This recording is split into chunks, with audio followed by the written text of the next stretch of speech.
तमेन चराचरं तत्पदं दर्शितं येन तस्मै श्री गुरुवे नमः।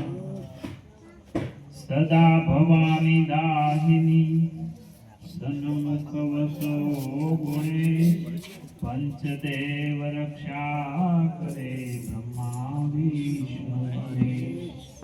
या देवी सर्वभूतेषु शक्तिरूपेण संस्थिता नमस्तस्यै नमस्तस्यै नमस्तस्यै नमो नमः। मा नमस्तस्यै नमो नमः। प्रेम थी बोलिए श्री सद्गुरुदेव महाराज की जय। आप लोगों घणी संख्या में बैठा छो, एक बार एवो जयकारो लगावे कि शरीर थी बैठा छो पण मन पण आपणु भजन अने सत्संग में स्थिर थाय। कारण के कबीर साहेबे कीधुं के तन कहीं और दिया मन कहीं और दिया तन साधन के संग कहे कबीर कोरी गजी कैसे लागे रंग। कोरा कपड़ा ने रंग न बेसे तो एने पेला भींजवવું પડે। ठीक एवी ज रीते आ मन पण चारे बाजू फरતું હોય तो આપણે એ સત્સંગના રહસ્યને ન સમજી શકીએ। એટલા માટે આપ લોકો થોડી વાર માટે એકાગ્ર મન રાખીને હમણાં ખૂબ સુંદર સાહેબના માર્મિક વચનોને સાંભળ્યા। ગીતા અને રામાયણ વેદો અને શાસ્ત્રની વાતો ખરેખર આ સંસારની અંદર ये महान शक्ति आखा संसार ने चलावनार कण कण नी अंदर वसनारो એટલે કીધું ને તારો ઘટડો ઘટડામાં રુદિયાની માય તારો ઘડનારો ઘટડાની માય કે એ ઘડનારો છે એ દૂર નથી। આપણે ભજન પણ ઘણીવાર સાંભળતા હોય, હે જીએના ઘડનારાને તમે ઓળખો, હે જીરામ કોને બનાવ્યો પવન સરખો, હે જીરામ કોને બનાવ્યો પવન સરખો। બોલે બોલાવે તબ ઘટ બોલે જાદુ ક્યાં સરખો। બોલે બોલાવે તબ ઘટ બોલે જાદુ ક્યાં સરખો। દેવળે દેવળે કરે ઉતારા ભાઈ, દેવળે દેવળે કરે ઉતારા પારખ થઈને પરખો, હે જીરામ કોણે બનાયો પવન સરખો, હે જીરામ કોણે બનાયો પવન સરખો। કે કોણે બનાવ્યો પવન ચરખો એના ઘડનારાને તમે ઓળખો। કે આ કણ કણની અંદર દરેક ઘટની અંદર રમી રહેલો એ આત્મા છે। રમે નિરંતર આત્મા સબ ઘટ આઠો યામ વાહી તે સંતન ધરો રામ તાહી કો નામ। કે રામ રામ सब कोई करे ठग ठाकुर चोर, ध्रुव प्रहलाद तर गए वह नाम था कोई और। કે ધ્રુવ અને પ્રહલાદ, આજે આપણે પ્રહલાદને યાદ કરીએ। કાલે હોળી દહન થયું, ઘણા ને ખ્યાલ ન હોય એટલે કહેતા કે હે હોળીમાં, પણ ખરેખર હોળી તો હોળિકા કોણ હતી? એ કે છે પ્રહલાદની ફઈબા હતી, બુઆ। એમને એવું કાવતરું કર્યું કે મેં તપસ્યા કરીને એક એવી ચૂંદડી મેળવી છે, અમર ચૂંદડી, કે હું ઓઢીને પ્રહલાદને લઈને બેસીશ તો પ્રહલાદ બળીને રાખ થઈ જશે અને હું બચી જઈશ। તો હિરણ્યકશ્યપે એક મોટી સીતા બનાવી અને એમાં હોળિકાને બેસાડીને ખોળામાં પ્રહલાદને બેસાડ્યો। પણ ભગવાનની એવી કૃપા વરસી, એવી પવનની હવા આવી કે જે ચુંદડી હોળિકાએ ઓઢી હતી એ પ્રહલાદ ઉપર આવી અને હોળિકા બળીને રાખ થઈ ગઈ. અને ત્યાર પછી આ રંગ ઉત્સવ ઉજવવામાં આવે છે. સવારમાં બધાને ખ્યાલ આવ્યો કે પ્રહલાદ બચી ગયો ને હોળિકા બળીને ખાક થઈ ગઈ, તો પ્રહલાદના જે પ્રહલાદના પક્ષના યાની કે એને માનવા વાળા લોકોએ અબીર અને ગુલાલ ઉડાડ્યા, પણ એમાં અમુક લોકો હોળિકા પક્ષના હતા, તો એને બધાએ કાળા મોઢા કર્યા, કીચડ પોતાના એકાબીજા ઉપર નાખ્યો. અત્યારે બે પ્રકારની હોળી થતી હોય, ધૂળેટી બે પ્રકારે રમાતી હોય. કોઈ કહે છે અબીલ ગુલાલ એકબીજાને, મન મોટા હોય કોઈ ન બોલતા હોય તો બોલતા થઈ જાય. આ એક પ્રેમ અને ભાઈચારાનો તહેવાર, અને ખાસ તો ભક્ત જે બચી ગયો એના ખુશી અને આનંદનો તહેવાર. પણ અમુક લોકોને ન ગમે તો એ કાળા મોઢાય કરે, પોતે દુખી થાય ને બીજાને દુખી કરે. તો કહેવાનો ભાવાર્થ કે આ પરમાત્માની એક નામની એવી શક્તિ છે કે નામ લેત ભવ સિંધુ સુખાઈ, કરહો વિચાર સજ્જન મન માહી. કે નામના પ્રતાપથી તો પ્રહલાદ તો બચી ગયો, અને પ્રહલાદને વિશ્વાસ આવ્યો તો જ્યારે નિભાડાની અંદર એ કુંભારે નિભાડો ખડકો ને એની અંદર એક માટલામાં બિલાડીના બચ્ચા હતા, અને એ બિલાડીના બચ્ચા હવે નિભાડો ખડકાઈ ગયો ને આગ પણ લાગી ગઈ, ત્યારે કહેવા લાગ્યો આમાં તો બચ્ચા હતા, તો કે હવે તો એને મારો રામ રાખશે, એ પરમાત્મા એને બચાવશે. તો બન્યું એવું કે નિભાડો આખો પાકી ગયો, પણ વચ્ચેનું જે માટલું હતું ને એ કાચું જ રહી ગયું. અને જેવો નિભાડો ખોલ્યો તો બિલાડીના બચ્ચા મ્યાઉ મ્યાઉ કરતા બહાર આવ્યા.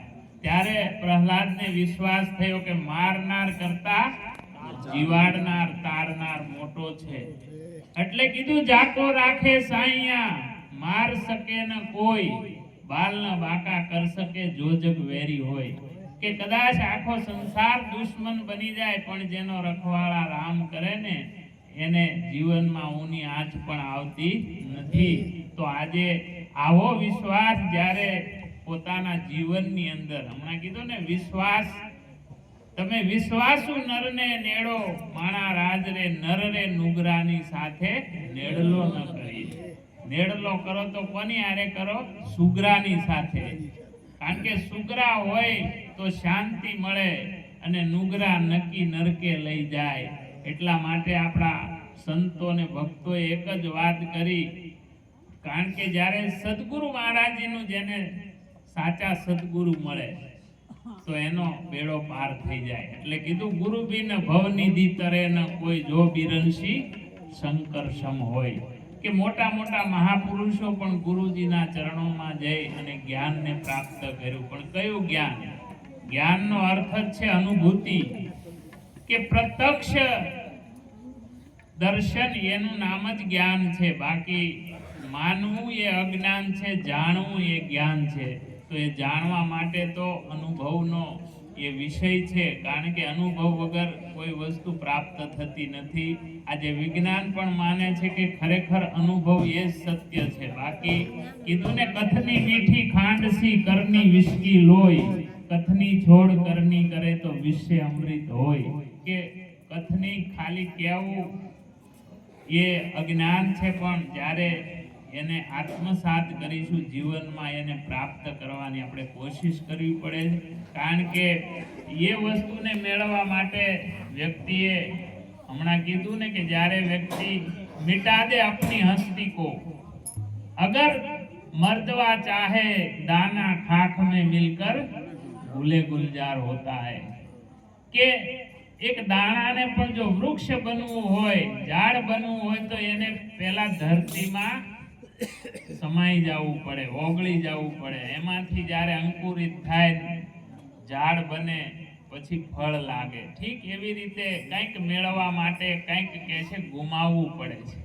મિટા દે અપની હસ્તી કો, હું પણાનો ત્યાગ કરીને જ્યારે આપણી અંદર અહમ ભાવ હોય છે અને અહમ છે એ જ મોતનું કારણ બની જાય છે, એ જ જીવનમાં પતનનું કારણ બને. રાવણ પાસે કેટલી બધી તપસ્યા હતી,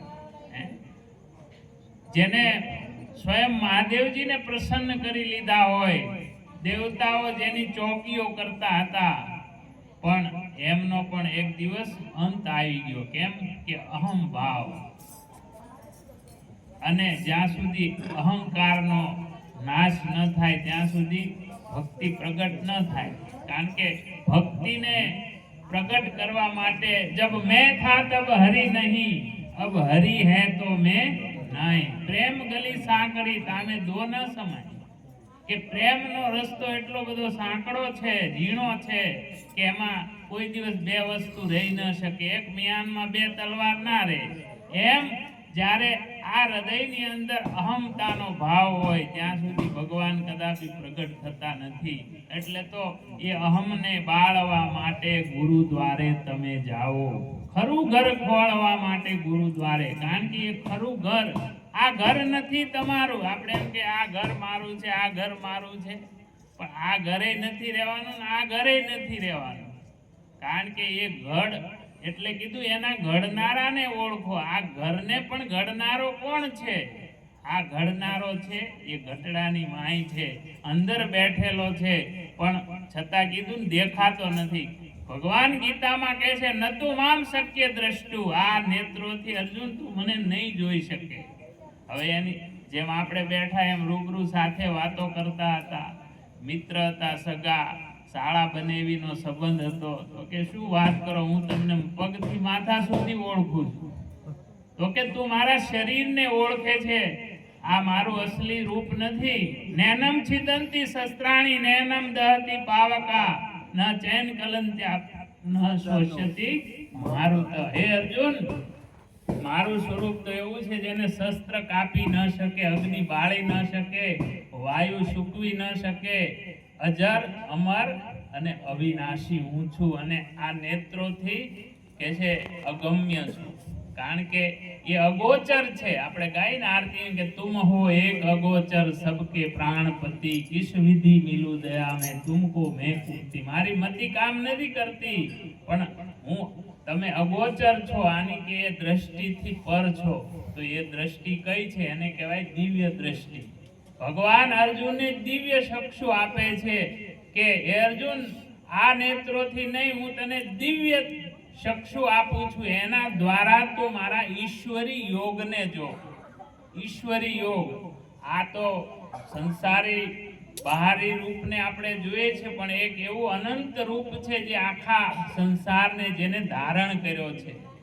એ વિશ્વ રૂપને ભગવાને વિરાટ સ્વરૂપમાં દેખાડ્યું. કે કણ કણની અંદર હાથીમાં, હમણાં કીધું ને, હાથીમાં ઈ છે ને કૂતરામાં ઈ છે, ચંડાલમાં ઈ છે, પણ કે છે જ્યારે એને જોવા માટે એક દ્રષ્ટિ જોઈ. આ દ્રષ્ટિથી કદાપી એ ઓળખી ન શકાય. કારણ કે આ દ્રષ્ટિ આપણી ચર્મ ચક્ષુ છે, એનાથી જગત દેખાય, પણ ભગવાનના આ ભૌતિક જગત અને આધ્યાત્મિક જગત, આધ્યાત્મિક જગતમાં જ્યારે જીવ પ્રવેશ કરે છે ત્યારે એ પરાશક્તિને પ્રાપ્ત કરી શકે છે. તો એ પરાશક્તિનું જ્ઞાન આપણી અંદર એ ચેતનાને જગાડવાનું કામ આપણે સ્વયં કરવું પડે. કારણ કે સાધના દ્વારા, એ જ્ઞાન દ્વારા એ વ્યક્તિ પોતે અપન કો આપ હી મેં પાયો, શબ્દ હી શબ્દ ભયો ઉજિયારો, અપન કો આપ હી મેં પાયો. કે બહાર ગોતવાની જરૂર નથી, એ તારી અંદર છે, પણ અંદર છે, પણ એને પ્રગટ કરવા માટે જેમ બીજમાં વૃક્ષ છુપાયેલું છે, તમે તોડો તો કાંઈ ન દેખાય. એક વડલાનું બીજ કેટલું હોય, રાઈના દાણા જેવું, એમાં તમે તોડો તો કાંઈ દેખાય નહીં, પણ એક વિશાળ વડલો છુપાયેલો છે. પણ એ પ્રગટ કરવા માટે સાધના કરવી પડે, એને ખાતર, પાણી અને એની રખેવાળી કરો તો એ બીજમાંથી વૃક્ષ પ્રગટ થાય છે. जिमी दूध के मथन से मिलता है घी जतन से, तिमी ध्यान की लगन से परिब्रह्म निवारा. कि ध्यान योग साधना हर जगह मौजूद है लेकिन नजर आता नहीं। योग साधन के बिना कोई उसे पाता नहीं। કે યોગ સાધના દ્વારા જ આપણે એને પ્રાપ્ત કરી શકીએ છીએ, બશર્તે એવા સદગુરુ મળે। એટલા માટે એક વાણી લઈશું, ત્યારબાદ આગળ સંતોના વિચારો રહેશે। એટલા માટે કે છે હે સત